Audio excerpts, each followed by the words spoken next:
Bismillahirrahmanirrahim. Assalamualaikum warahmatullahi wabarakatuh.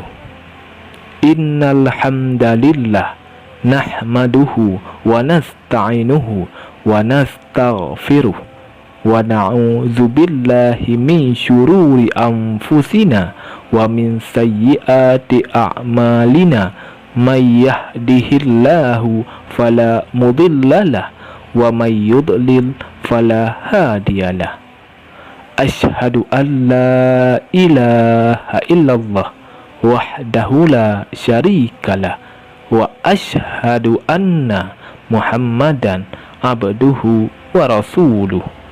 Allahumma salli ala sayyidina Muhammad wa ala ali sayyidina Muhammad. Syukur alhamdulillah kita dapat berjumpa kembali di channel ini. Harapan dan doa saya, semoga saudaraku semua yang menonton video ini selalu diberikan kesehatan, dilapangkan rezekinya, diampuni dosanya, dan dipanjangkan umurnya. Amin, amin, ya rabbal alamin. Semua wanita muslim tentunya sangat menginginkan kebahagiaan tidak hanya di dunia namun juga di akhirat. Satu-satunya jalan untuk mendapat kebahagiaan ini adalah dengan selalu mentaati semua perintah Allah Subhanahu wa taala sekaligus menjauhi larangannya. Akan tetapi realitanya banyak wanita yang secara tidak sadar ataupun dilakukan dengan sengaja. Yang perlu anda tahu, jika masuk ke dalam neraka tidak hanya terjadi pada wanita yang melakukan dosa besar, namun dosa kecil yang sering dilakukan dan sering dianggap remeh merupakan hal yang sangat dibenci oleh Allah Subhanahu wa taala. Lantas apa saja 17 dosa wanita yang sangat dibenci oleh Allah Subhanahu wa taala menurut dasar hukum Islam dan dalam Al-Quran yang harus diwaspadai dan dihindari? Yang pertama, merubah fisik. Seorang wanita yang merubah fisik baik dalam bentuk, rupa, warna dan juga fungsi merupakan dosa wanita yang dibenci oleh Allah Subhanahu wa taala. Perubahan fisik yang dimaksud adalah seperti melakukan operasi untuk menambah tinggi, implan payudara, sedot lemak, memancungkan hidung dan perubahan fisik yang sejenis dengan tujuan untuk mempercantik diri dan ingin ditampilkan untuk orang lain khususnya pria dan bukan karena tujuan medis atau kesehatan. Apabila perubahan fisik dilakukan karena untuk mengobati penyakit, maka masih diperbolehkan dengan dalil untuk menyembuhkan. Yang kedua, melakukan pernikahan sejenis atau lesbian. Apabila seorang wanita melakukan pernikahan sejenis atau menyukai sesama wanita lainnya dan bukan pria, maka masuk ke dalam golongan zina yang serupa seperti berzina dengan laki-laki. Yang ketiga, wanita ja'zariyah. Wanita ja'zariyah atau wanita yang kasar dan sombong juga merupakan dosa wanita yang dibenci oleh Allah Subhanahu wa taala. Wanita yang selalu berlaku kasar dan sombong kepada orang lain seperti sering berteriak, tidak mau bergaul dan juga terlalu membanggakan diri merupakan hal yang harus dihindari para wanita sebab menjadi sikap yang akan membuat Allah Subhanahu wa taala murka. Rasulullah sallallahu alaihi wasallam bersabda, "Tiadakah kamu aku beritahu tentang sifat penghuni neraka?" Abu Hurairah radhiyallahu anhu menyahut, "Tentu wahai Rasulullah." Rasulullah sallallahu alaihi wasallam bertutur, yaitu setiap ja'zari yang sombong lagi keras, yang banyak makan lagi pelit dan sombong. Abu Hurairah berujar, kami bertanya kepada beliau apakah yang dimaksud ja'zari. Beliau menjawab, yang membanggakan diri. Aku bertanya, dan apakah yang dimaksud dengan jawaz, yang banyak makan lagi pelit itu? Beliau menjawab, yaitu yang gemuknya berlebihan.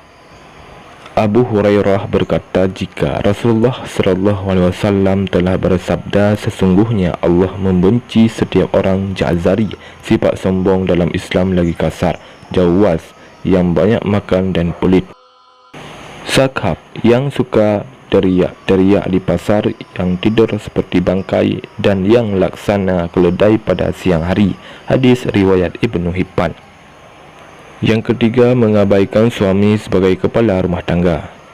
Di dalam Islam, suami merupakan pemimpin dalam sebuah rumah tangga sesuai dengan peraturan dalam ajaran Islam serta sabda Rasulullah SAW. Rasulullah SAW memberikan gambaran jika saat suami memberi perintah untuk sebuah pekerjaan seperti memindahkan Bukit Merah menuju Bukit Putih ataupun sebaliknya, maka istri tidak memiliki pilihan kecuali melaksanakan perintah yang diberikan suaminya tersebut. Yang keempat, berpakaian namun telanjang. Berpakaian namun telanjang merupakan ungkapan untuk perempuan yang sangat senang berpakaian ketat dan juga tipis sehingga memperlihatkan setiap lekukan tubuhnya. Apalagi jika pakaian yang ketat dan tipis tersebut memperlihatkan beberapa bagian tubuh wanita seperti buah dada, pinggul, paha, dan bokong. Namun, keharaman ini tidak berlaku jika dikenakan di depan suami yang sah.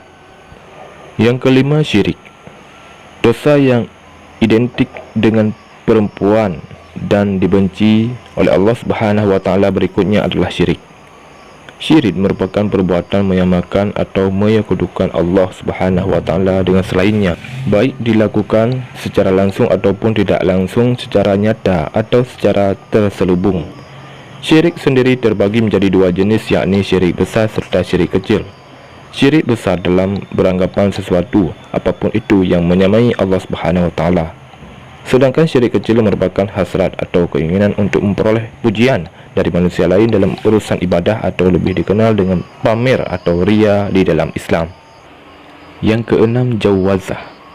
Wanita yang jawazah atau dengan kata lain terlalu royal, rakus, pelit dan juga banyak makan juga merupakan dosa yang tidak disukai oleh Allah Subhanahu wa taala. Abdullah bin Amr radhiyallahu anhu dalam riwayatnya mengatakan, jika Rasulullah SAW bersabda, jauhlah olehmu pelit dan kikir, karena sesungguhnya orang sebelum kamu hancur karena binasa mereka pelit. Abdullah bin Amr radhiyallahu anhu dalam riwayatnya mengatakan, jika Rasulullah SAW bersabda, jauhlah olehmu pelit dan kikir, karena sesungguhnya orang sebelum kamu hancur binasa karena mereka pelit, mereka disuruh untuk kikir, kemudian mereka kikir dan bakhil. Mereka disuruh memutuskan hubungan silaturahim, lalu mereka pun melakukannya, dan mereka disuruh berbuat dosa durhaka, lalu mereka durhaka berbuat dosa. Hadis riwayat Ahmad. Yang ketujuh, banyak bicara dan pembual. Jabir bin Abdullah radhiyallahu anhu berkata, jika Rasulullah SAW bersabda, sesungguhnya orang yang paling aku benci dan yang paling jauh majelisnya dari aku pada hari kiamat adalah sarsarun, orang yang banyak omong, mutasyaddiqun, yang membual dan bicara seenaknya, dan mutafaihikun, para sahabat menukas. Wahai Rasulullah, kami telah mengetahui siapa itu sarsarun dan mutasyaddiqun, tapi mutafaihikun kami tidak mengetahui siapakah mereka. Rasulullah SAW menjawab, mereka adalah orang yang sombong, angkuh. Hadis riwayat Ahmad, Ibnu Hibban dan Abu Nuaim.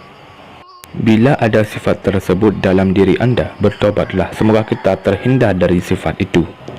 Yang kedelapan, menolak hubungan suami istri.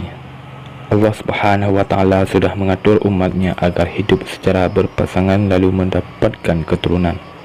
Pasangan pria dan juga wanita yang sudah terikat di dalam pernikahan yang sah sesuai syariat Islam, maka sudah halal untuk melakukan hubungan suami istri guna memperoleh keturunan untuk melengkapi keluarga mereka. Apabila istri menolak saat suami minta untuk bergaul, maka ini sama saja wanita atau istri tersebut sudah membuka pintu laknat dari Allah Subhanahu wa taala untuk dirinya, sebab ini merupakan kewajiban wanita dalam Islam.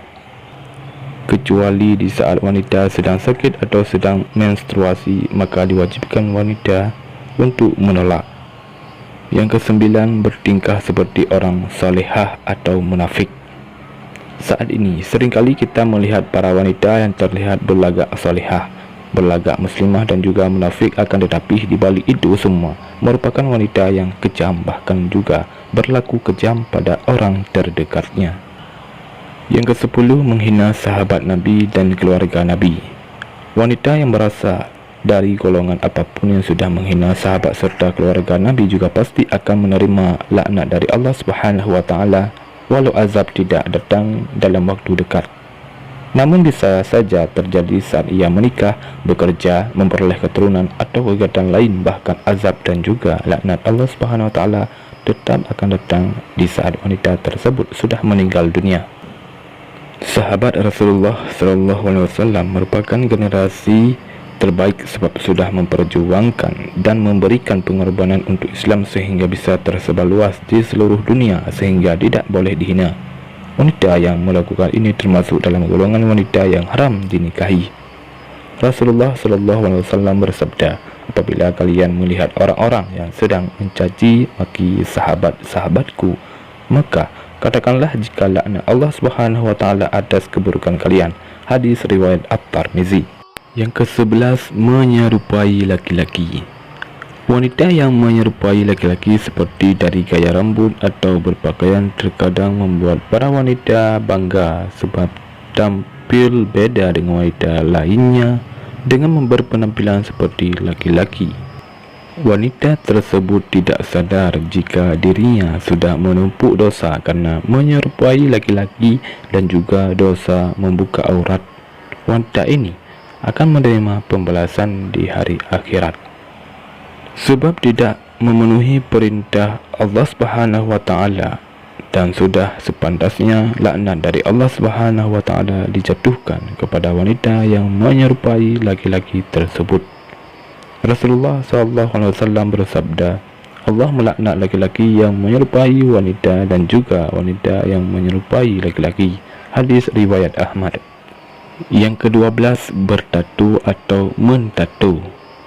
Melakukan tatu adalah perbuatan yang merosak tubuh sebab pigmen warna yang ada pada tatu tersebut akan masuk ke dalam kulit dan cara pembuatannya juga sangat sakit sehingga hukum bertatu dalam Islam adalah haram.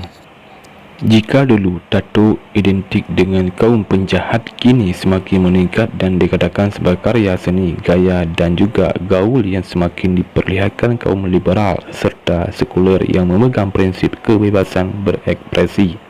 Sebagai lambang keberanian dan juga kecantikan, inilah yang membuat tidak sedikit wanita zaman sekarang juga mentatu dirinya. Rasulullah SAW bersabda, Allah melaknat wanita yang mentatu dan minta ditatu. Hadis riwayat Bukhari. Allah Subhanahu wa taala memandang jika tatu bukanlah sebuah karya seni namun sebuah dosa yang akan membuat seseorang mendapat laknat dari Allah Subhanahu wa taala. Dan tidak hanya berlaku untuk wanita yang ditatu namun juga wanita yang mentatu. Yang ke-13, menghilangkan bulu wajah.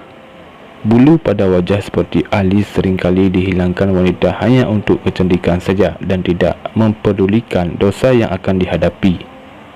Wanita rela untuk menjalankan operasi laser dan sejenisnya hanya untuk menghilangkan bulu di wajah tersebut dan memegang prinsip jika agar terlihat sakit maka harus menanggung rasa sakit, dan ini bukanlah cara mempercantik diri menurut Islam.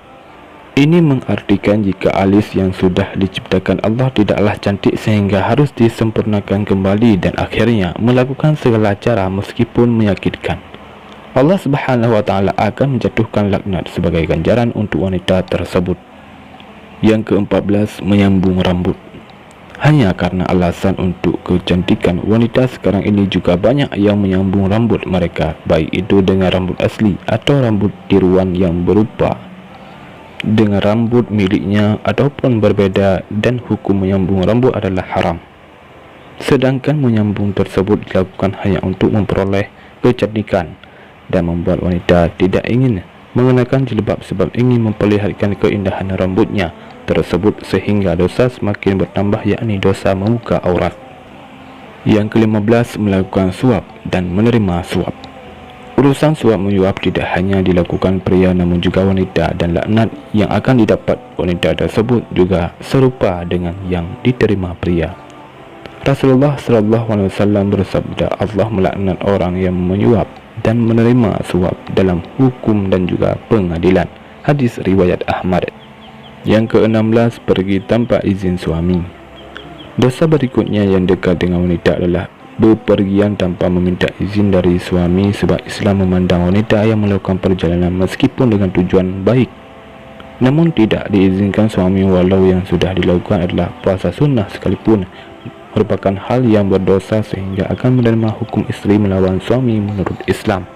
Yang ke-17, berkawalat dan tidak menolak jamahan. Berkawalat atau bersunyi dengan lelaki yang bukan mahram di tempat sepi merupakan dosa wanita yang dibenci Allah Subhanahu wa taala, namun banyak dilakukan wanita saat ini. Rasulullah SAW juga bersabda, jika seorang istri yang membiarkan dirinya dijamah lelaki lain maka boleh diceraikan, yang menunjukkan jika perbuatan tersebut adalah dosa besar di dalam Islam. Demikianlah 17 dosa wanita yang paling dibenci oleh Allah Subhanahu wa taala. Wahai sahabat muslim yang beriman, marilah sama-sama kita senantiasa untuk menghindari 17 hal ini, terutama bagi para wanita, agar bisa mengurangi dosa-dosa yang kita lakukan di dunia ini. Semoga Allah Subhanahu wa taala mengampuni dosa-dosa kita semua. Saya akhiri, wabillahi taufiq wal hidayah. Wassalamualaikum warahmatullahi wabarakatuh.